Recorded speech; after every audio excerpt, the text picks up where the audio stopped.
there was that one place I always thought about, and I just wanted to be there with you. The place that no eye has ever seen, the place that no heart has ever perceived. I had a great feeling inside of me. Baik, di video kali ini saya akan menjelaskan materi dari kelompok 1 sampai 6 guna memenuhi tugas UTS Akuntansi Manajemen. Nah, pertama yaitu materi dari kelompok 1 yaitu peranan dan fundamental akuntansi manajemen dalam lingkungan bisnis yang dinamis. Baik, langsung saja masuk ke pembahasan pengertian akuntansi manajemen, di mana akuntansi manajemen adalah sebuah sistem akuntansi yang memiliki kaitan dengan penggunaan informasi akuntansi oleh tingkat manajerial suatu organisasi. Selanjutnya, peranan dan fungsi akuntansi manajemen dalam lingkungan bisnis yang dinamis, yang terdiri dari perencanaan strategis, pengendalian dan pemantauan kinerja, pengambilan keputusan, manajemen risiko, efisiensi operasional, dan pengendalian biaya, adaptasi terhadap perubahan eksternal, evaluasi investasi, dan terakhir yaitu penganggaran dan perakiraan. Baik, masuk pada peranan akuntansi manajemen dalam lingkungan bisnis yang dinamis.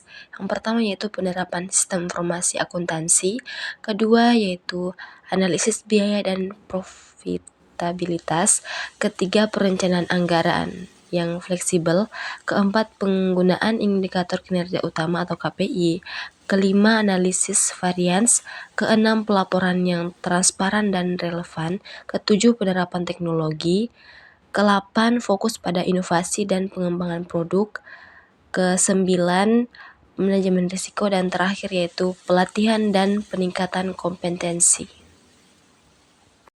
Oke, kemudian proses akuntansi manajemen dalam lingkungan bisnis yang dinamis, yang terdiri dari pertama pengumpulan data, kedua pengolahan data, ketiga analisis informasi, keempat perencanaan dan penganggaran, kelima pengendalian kinerja, keenam pelaporan, ketujuh pengambilan keputusan, dan yang terakhir evaluasi dan umpan balik. Baik, kesimpulan dari materi kelompok 1 yaitu informasi manajemen berperan penting dalam lingkungan bisnis yang dinamis dengan menyediakan informasi yang relevan untuk pengambilan keputusan. Fundamental akuntansi manajemen mencakup perencanaan, pengendalian, dan evaluasi kinerja yang membantu manajer memahami biaya, profitabilitas, dan efisiensi operasional. Dengan analisis yang tepat, perusahaan dapat beradaptasi dengan perubahan pasar, mengoptimalkan sumber daya, dan mencapai keunggulan kompetitif. Akuntansi manajemen juga berfungsi sebagai alat komunikasi antara manajemen dengan pemangku kepentingan, mendukung transparansi dan akuntabilitas. Selanjutnya saya akan menjelaskan materi dari kelompok 2 yaitu konsep biaya dan manajemen biaya atau cost management. Yang pertama yaitu pengertian biaya atau cost, di mana konteks akuntansi sebagai penyedia informasi adalah hasil pengukuran dalam unit moneter suatu objek, dan cost tercipta karena adanya kejadian ekonomi dalam suatu unit organisasi. Sedangkan dalam ilmu bisnis dan akuntansi, pengertian biaya adalah nilai moneter atau jumlah uang yang dikeluarkan oleh perusahaan untuk menghasilkan suatu produk atau jasa. Kedua yaitu pengertian manajemen biaya, di mana yaitu merupakan suatu sistem yang dirancang untuk menyediakan informasi baik bersifat keuangan mengenai pendapatan dan biaya, serta informasi dan keuangan yang relevan mengenai kualitas dan produktivitas bagi manajemen untuk identifikasi peluang-peluang penyempurnaan, perencanaan strategi, dan pembuatan keputusan operasional mengenai pengadaan dan penggunaan sumber-sumber yang diperlukan oleh organisasi. Selanjutnya pengertian manajemen biaya menurut para ahli. Yang pertama yaitu Deden Mulyana. Ia mengatakan bahwa manajemen biaya merupakan salah satu sistem yang didesain untuk dapat menyediakan suatu informasi baik bersifat keuangan atau pendapatan dan biaya maupun non-keuangan atau kualitas dan produktivitas bagi manajemen untuk dapat identifikasi peluang-peluang penyempurnaan perencanaan strategi dan pembuatan keputusan operasional mengenai pengadaan dan penggunaan sumber-sumber yang diperlukan oleh organisasi. Kemudian ada 3 konsep dasar manajemen biaya. Yang pertama yaitu nilai tambah. Adalah suatu konsep yang menjelaskan bahwa perusahaan harus berusaha melaksanakan aktivitas-aktivitas yang bernilai tambah dengan efisiensi bernilai sempurna dan mengeliminasi aktivitas-aktivitas yang tidak bernilai tambah. Kedua, konsep akuntansi aktivitas adalah proses pengumpulan dan pelacakan kinerja keuangan dan operasional mengenai aktivitas-aktivitas perusahaan yang signifikan serta penyedia umpan balik antara hasil-hasil sesungguhnya dengan direncanakan serta penentuan tindakan koreksi jika diperlukan. Yang ketiga yaitu konsep target biaya adalah biaya berbasis pasar yang dihitung dengan menggunakan harga pasar yang diperlukan untuk mencapai pangsa pasar yang ditentukan terlebih dahulu. Yang keempat, ada 5 manfaat manajemen biaya. Yang pertama, perencanaan dan pengendalian. Kedua, membantu manajemen dalam meningkatkan ketertelusuran biaya. Ketiga, membantu manajemen dalam mengoptimalkan kinerja daur hidup. Keempat, membantu manajemen dalam pembuatan keputusan. Kelima, atau terakhir, membantu manajemen dalam proses manajemen investasi. Yang kelima, penggolongan biaya. Penggolongan biaya diperlukan untuk mengembangkan data biaya yang dapat membantu manajemen dalam pencapaian tujuan perusahaan. Biaya dapat digolongkan sebagai berikut. Yang pertama yaitu berdasarkan objek. Objek biaya dapat berupa produk, departemen, atau kegiatan. Pemisahan biaya berdasarkan objek sangat bermanfaat bagi manajemen untuk mengendalikan biaya, membantu dalam menganalisis biaya apabila terjadi inefisiensi dengan menentukan A. Biaya langsung atau direct cost. Biaya langsung merupakan biaya yang dapat diidentifikasi ke suatu objek biaya tertentu, sebab biaya tersebut hanya dikeluarkan untuk memanfaatkan objek biaya itu sendiri. Kedua yaitu biaya tidak langsung atau indirect cost. Biaya tidak langsung merupakan biaya yang dikeluarkan untuk lebih dari satu objek biaya dan tidak dapat ditelusuri ke salah satu objek biaya tertentu. 2. Berdasarkan periode. Yang pertama yaitu produk cost, merupakan biaya-biaya yang dikeluarkan untuk memperoleh atau memproduksi produk. Biaya ini ditandingkan dengan pendapatan pada periode penjualan produk. Kedua, period cost, merupakan biaya yang diidentifikasi dengan interval tertentu, karena biaya ini tidak diperlukan untuk memperoleh produk. Biaya ini diakui sebagai biaya pada periode terjadinya dan tidak boleh dimasukkan sebagai elemen biaya produk. 3. Berdasarkan fungsi pokok perusahaan. Yang pertama yaitu biaya produksi, yaitu biaya yang dikeluarkan untuk mengolah bahan baku menjadi produk jadi. Biaya produksi terdiri dari biaya bahan baku, biaya tenaga kerja langsung, dan biaya overhead pabrik. Yang kedua yaitu biaya pemasaran, yaitu biaya yang dikeluarkan untuk menjual produk atau jasa dan biaya ini terjadi dalam rangka mendapatkan dan memenuhi pesanan. Ketiga, biaya administrasi dan umum adalah biaya-biaya yang dikeluarkan untuk mengarahkan, mengendalikan, dan untuk mengoperasikan perusahaan. 4. Berdasarkan hubungannya dengan volume kegiatan. Pertama yaitu biaya tetap atau fixed cost, adalah biaya yang jumlah totalnya sampai tingkat kegiatan tertentu relatif tetap dan tidak terpengaruh oleh perubahan volume kegiatan, sedangkan biaya per unitnya berubah-ubah berbanding terbalik dengan volume kegiatan. Kedua yaitu biaya variabel atau variable cost, adalah biaya yang jumlah totalnya berubah-ubah sebanding dengan perubahan volume kegiatan sedangkan biaya per unitnya tidak berubah. Ketiga yaitu biaya semi variabel atau semi variable cost, adalah biaya yang sebagian tetap dan sebagian lagi berubah-ubah sebanding dengan perubahan volume kegiatan.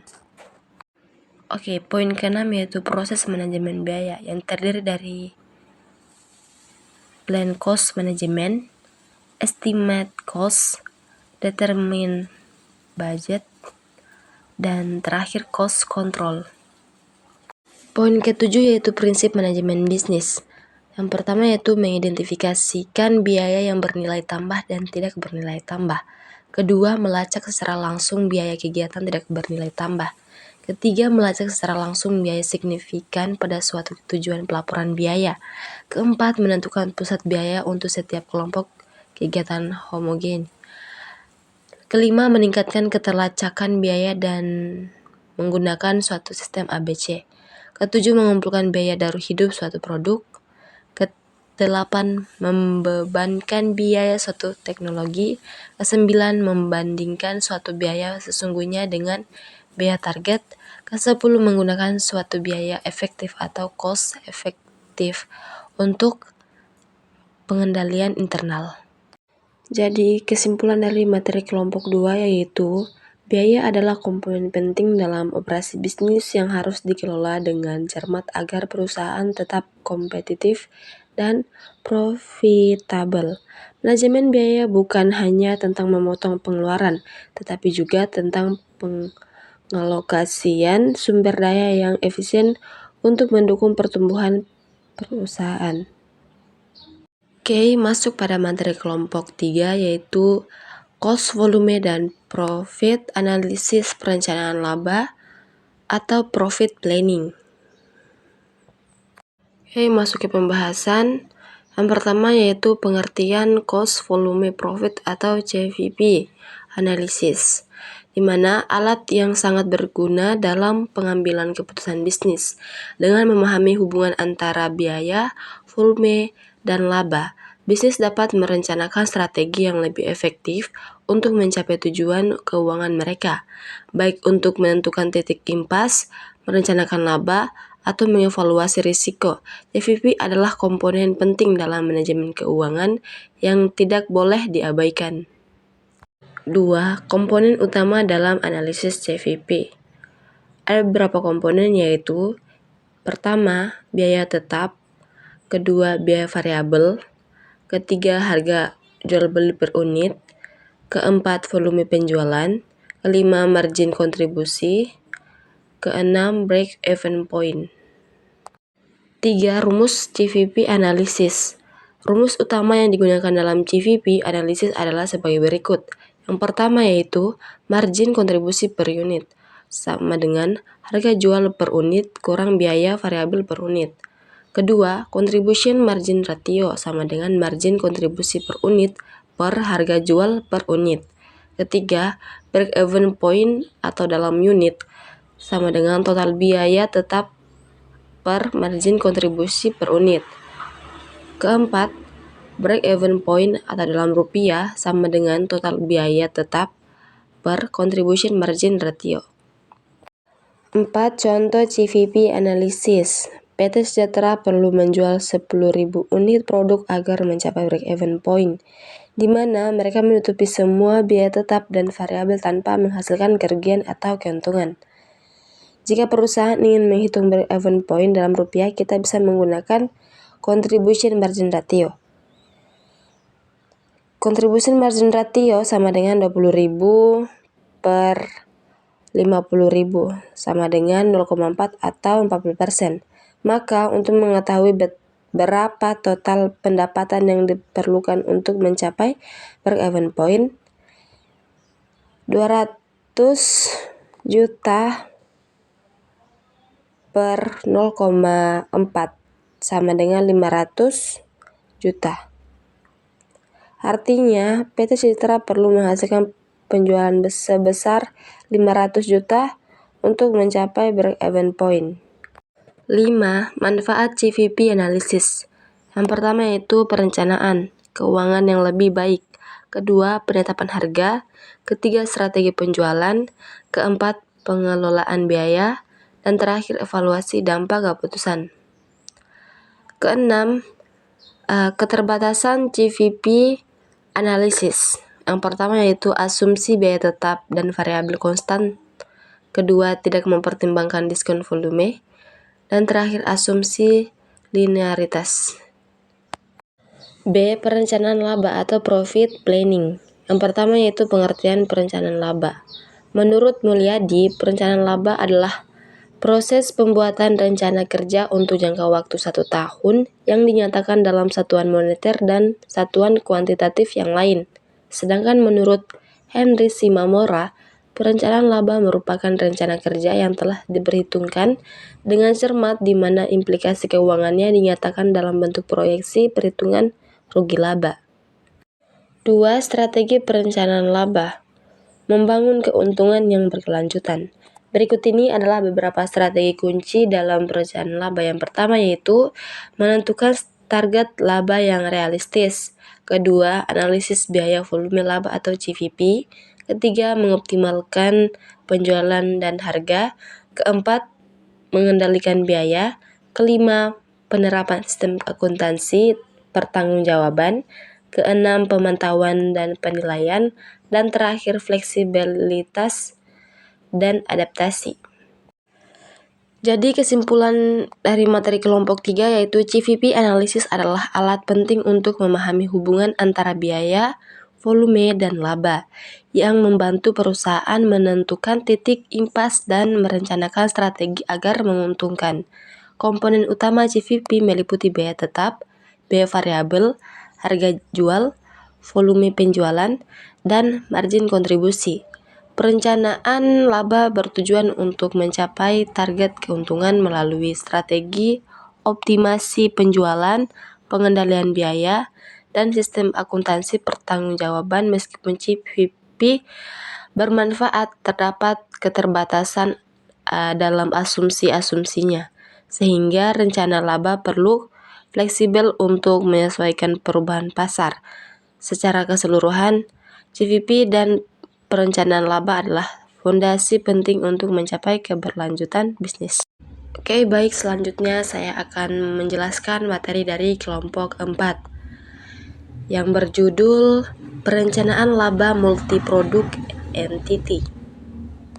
Oke, langsung aja masuk ke pembahasan perencanaan laba multiproduk entity, di mana proses strategis untuk menentukan target laba yang ingin dicapai oleh perusahaan yang memiliki berbagai jenis produk. Ini melibatkan analisis mendalam tentang biaya, permintaan, harga, dan sumber daya yang tersedia. Ada beberapa alasan untuk menentukan margin produk. Yang pertama yaitu pengambilan keputusan yang tepat dalam alokasi sumber daya. Dengan mengetahui kontribusi margin setiap produk, perusahaan dapat menentukan alokasi sumber daya, seperti tenaga kerja, bahan baku, dan modal secara lebih efisien. 2. Identifikasi produk yang paling menguntungkan, di mana produk yang memiliki kontribusi margin lebih tinggi berkontribusi lebih besar terhadap laba bersih. Yang ketiga yaitu perencanaan strategi penetapan harga, di mana misalnya jika sebuah produk memiliki margin kontribusi yang tinggi tetapi volume penjualan rendah, maka perusahaan dapat mempertimbangkan untuk menurunkan harga guna meningkatkan daya saing dan volume penjualan. Sebaliknya, produk dengan margin rendah mungkin perlu dipertimbangkan untuk kenaikan harga atau dilakukan efisiensi dalam biaya variabel untuk meningkatkan kontribusinya. Keempat yaitu pengelolaan portofolio produk, di mana perusahaan dapat melihat produk mana yang menyumbang laba signifikan dan mana yang mungkin menghabiskan sumber daya tanpa memberikan laba yang sebanding. Hal ini dapat membantu dalam membuat keputusan strategis terkait penambahan, pengurangan, atau diverifikasi produk. Kemudian ada beberapa tantangan yang dihadapi dalam menentukan kontribusi margin di perusahaan multiproduk. Yang pertama yaitu perbedaan biaya variabel antar produk. di mana perusahaan harus tetap menghitung biaya variabel yang terkait langsung dengan setiap produk untuk mendapatkan angka kontribusi margin yang akurat. Kedua yaitu fluktuasi biaya dan harga, di mana harga bahan baku atau biaya tenaga kerja dapat berubah dari waktu ke waktu dan dapat mempengaruhi biaya variabel. Ketiga, volume penjualan yang berfluktuasi, di mana volume penjualan yang bervariasi juga mempengaruhi kontribusi margin secara keseluruhan. Oleh karena itu, perusahaan harus menyeimbangkan antara kontribusi margin per unit dan volume penjualan produk dalam perencanaan laba. Keempat yaitu kompleksitas portofolio produk. Kemudian definisi sales mix produk. Sales mix atau dikenal juga sebagai rasio mix produk adalah proporsi penjualan dari masing-masing produk terhadap total penjualan perusahaan. Dalam entitas multiproduk, perusahaan menjual berbagai macam produk yang memiliki margin kontribusi yang berbeda. Kemudian, sales mix menjadi faktor yang sangat penting dalam menentukan laba perusahaan karena setiap produk memiliki peran berbeda dalam menghasilkan keuntungan. Ada beberapa dampak perubahan sales mix terhadap perusahaan. Yang pertama yaitu perubahan dalam permintaan pasar. Kedua, penetapan harga yang berbeda-beda. Ketiga, pengelolaan biaya produksi. Keempat, pengaruh volume penjualan. Dan terakhir, strategi promosi dan pemasaran. Menghitung dan menganalisis break-even point, yaitu titik di mana pendapatan total perusahaan sama dengan total biayanya, sehingga perusahaan tidak mengalami laba maupun rugi. Dalam konteks perusahaan yang hanya memproduksi satu jenis produk, break-even point cukup sederhana untuk dihitung. Sedangkan kontribusi margin adalah selisih antara harga jual per unit dengan biaya variabel per unit. Kontribusi margin digunakan untuk menutupi biaya tetap perusahaan dan sisanya merupakan laba. Produk dengan kontribusi margin yang lebih tinggi membantu menutupi biaya tetap lebih cepat dibandingkan produk dengan kontribusi margin rendah. Oleh karena itu, semakin tinggi kontribusi margin, semakin cepat perusahaan mencapai break-even point. Ada beberapa tahapan menghitung break-even point. Yang pertama yaitu hitung kontribusi margin. Rumusnya, kontribusi margin sama dengan harga jual kurang biaya variabel. Kedua, hitung sales mix. Rumusnya yaitu sales mix sama dengan total penjualan semua produk kali 100% penjualan produk individu. Ketiga, hitung weighted average contribution margin atau WACM.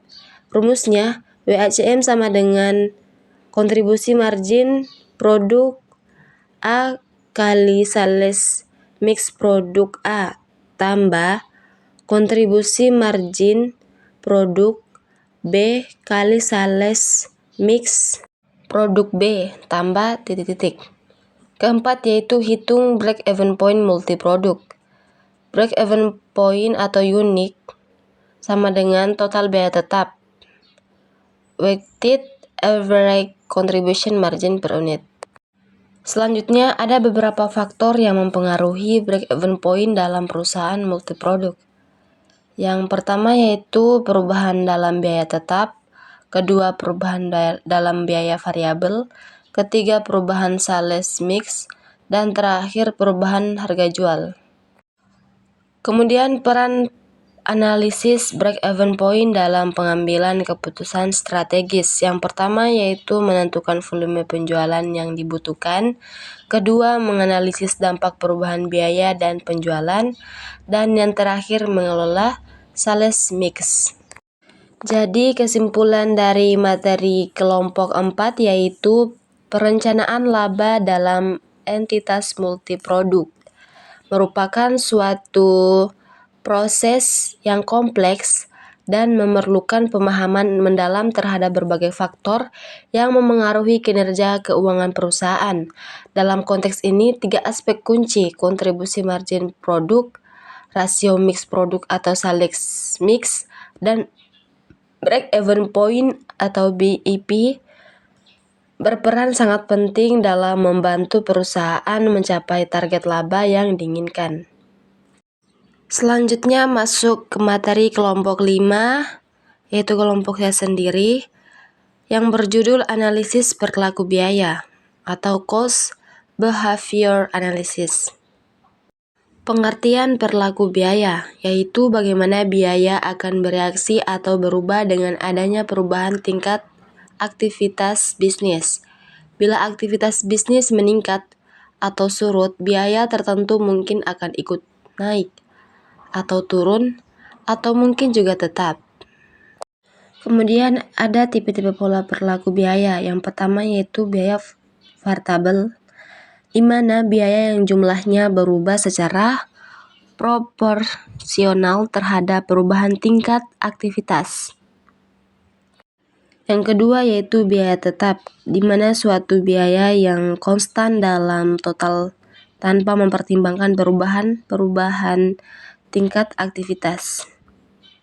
Yang ketiga yaitu biaya semi variabel, di mana biaya yang terdiri atas elemen biaya variabel maupun biaya tetap. Selanjutnya analisis biaya semi variabel. Yang pertama yaitu metode titik tertinggi dan titik terendah. Metode titik terendah adalah suatu metode untuk menentukan persamaan suatu garis lurus dengan terlebih dahulu memilih dua titik atau titik tinggi dan rendah yang akan digunakan untuk menghitung parameter pemintas dan kemiringan. Sedangkan titik tinggi didefinisikan sebagai titik dengan tingkat output atau aktivitas tertinggi. Titik rendah didefinisikan sebagai titik dengan tingkat output atau aktivitas terendah. Yang kedua yaitu metode scatter graph, di mana digunakan untuk menganalisis perilaku biaya. Dalam metode ini, biaya yang dianalisis disebut variabel independen dan diplot sepanjang garis vertikal atau yang disebut dengan sumbu Y. Aktivitas terkait disebut sebagai variabel independen, misalnya biaya tenaga kerja langsung, jam tenaga kerja langsung, jam mesin, unit output, atau persentase kapasitas, dan diplot di sepanjang garis horizontal yang disebut dengan sumbu X. Yang ketiga yaitu metode analisis regresi, di mana biasa juga disebut dengan metode kuadrat terkecil menentukan secara matematis garis yang paling sesuai atau garis regresi linear melalui sekelompok titik. Garis regresi meminimalkan jumlah kuadrat deviasi setiap titik aktual yang diplot dari titik di atas atau di bawahnya dalam garis regresi. Dalam analisis regresi berganda, persamaan kuadrat terkecil untuk garis lurus YI sama dengan A tambah BI X tambah EI diperluas untuk memasukkan lebih dari satu variabel independen. Jadi kesimpulan dari materi kelompok 5 yaitu kelompok saya, yaitu bahwa perilaku biaya merupakan respons biaya terhadap perubahan tingkat aktivitas bisnis. Ketika aktivitas meningkat atau menurun, biaya dapat berubah, tetapi ada juga yang tetap. Untuk perencanaan yang efektif, manajer perlu mengantisipasi perubahan biaya dan memahami sejauh mana perubahan tersebut terjadi. Oleh karena itu, biaya biasanya dikelompokkan menjadi biaya variabel, tetap, dan semi variabel. Terdapat beberapa metode untuk menganalisis biaya semi variabel, yaitu metode titik tinggi dan rendah, scatter graph, dan analisis regresi. Baik, selanjutnya masuk materi kelompok 6. Analisis pengambilan keputusan jangka pendek dan marketing aspek. Langsung saja masuk ke pembahasan pengertian pengambilan keputusan jangka pendek, marketing aspek, di mana proses memilih di antara pilihan yang ada yang harus segera dilakukan dan bersifat jangka pendek. Meskipun berorientasi jangka pendek, jenis keputusan ini tetap mengacu pada pencapaian tujuan strategis perusahaan sehingga keunggulan kompetitif dapat dicapai perusahaan dalam jangka panjang. Kemudian ada beberapa langkah-langkah yang digunakan pada umumnya dalam pengambilan keputusan jangka pendek, yaitu ada 6, yakni pertama, identifikasi permasalahan yang sedang terjadi di perusahaan. Kedua, identifikasi alternatif atau pilihan penyelesaian masalah. Yang ketiga, identifikasi biaya dan manfaat dari setiap alternatif. Keempat, identifikasi dan jumlah biaya relevan dari setiap alternatif. Yang kelima, identifikasi faktor kualitatif. Dan terakhir, pilih alternatif yang memberikan keuntungan terbesar. Menurut Hansen and Mowen, pengambilan keputusan jangka pendek yang sering dihadapi manajemen adalah sebagai berikut. Yang pertama, keputusan membeli atau membuat. Kedua, keputusan menerima atau menolak pesanan khusus. Ketiga, keputusan menghentikan atau melanjutkan lini produk. Keempat, yaitu keputusan menjual atau memproses. Selanjutnya, faktor-faktor internal dan eksternal memengaruhi pengambilan keputusan jangka pendek dan marketing aspek. Berikut adalah jenis-jenis faktor internal dan faktor eksternal. Yang pertama yaitu faktor internal, yaitu kepribadian, gaya manajemen, berpikir kreatif dalam pengambilan keputusan. Sedangkan faktor eksternal yaitu adanya pengaruh tekanan dari luar, adanya pengaruh kebiasaan lama atau sifat-sifat pribadi, pengaruh dari kelompok lain, dan faktor pengalaman. Ada beberapa contoh pengambilan keputusan jangka pendek marketing aspek. Yang pertama itu promosi diskon, di mana Anda dapat menjalankan promosi diskon jangka pendek untuk meningkatkan penjualan dan pelanggan baru. Kedua, kampanye digital marketing, di mana Anda dapat menjalankan kampanye digital marketing seperti iklan Google ADS, Facebook ADS, atau influencer marketing. Ketiga, yaitu acara peluncuran produk, di mana Anda dapat mengadakan acara peluncuran produk untuk memperkenalkan produk baru kepada pasar. Selanjutnya ada beberapa manfaat pengambilan keputusan jangka pendek pada marketing aspek. Yang pertama yaitu respon cepat terhadap perubahan pasar. Kedua, menguji dan mengembangkan strategi baru. Ketiga, meningkatkan fleksibilitas dan kecepatan. Keempat, meningkatkan responsivitas terhadap pelanggan. Kelima, menguji efisiensi dan ROI. Keenam, meningkatkan eksperimen dan inovasi. Dan terakhir, meningkatkan kolaborasi dan komunikasi. Jadi kesimpulan dari materi kelompok 6 yaitu pengambilan keputusan jangka pendek dalam aspek marketing merupakan strategi penting yang dapat memberikan dampak signifikan terhadap penjualan dan brand awareness dalam waktu cepat. Keputusan yang diambil harus didasarkan pada analisis data yang relevan yang harus selaras dengan tujuan bisnis untuk memastikan keberhasilan.